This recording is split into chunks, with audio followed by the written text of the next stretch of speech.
In what appears to be a clear testament that the cooperation between Niger and the Russian Federation is just getting better and better, day after the other, Russia has chartered 3 cargo flights to the Sahel country in less than a month, since denouncing the United States Department of Defense personnel and troops on March 16, 2024.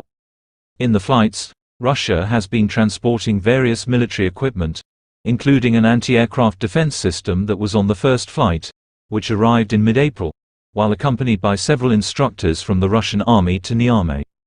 The second flight followed the first consignment of the air defense system just days later, but it was carrying highly classified and sensitive military equipment that was not allowed to be broadcasted by the media or filmed.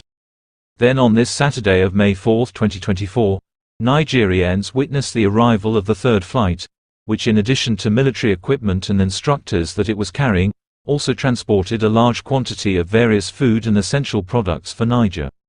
The arrival of the third flight in Niger, and thus additional Russian troops, came after it was confirmed by the United States Secretary of Defense Lloyd Austin that Russian troops had started occupying part of the Agadez Air Base that's partly occupied by the American troops. That, the Air Base 101 where U.S. forces are housed, is a Nigerian Air Force base that is co-located with an international airport, and the Russians are in a separate compound, and don't have access to U.S. forces or military equipment.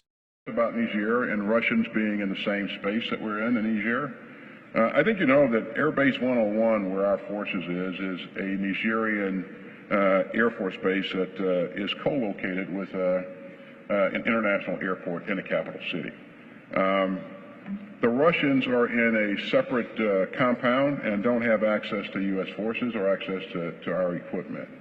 And this is something that, again, I'm always focused on the safety and the protection of our troops, something that we'll continue to watch.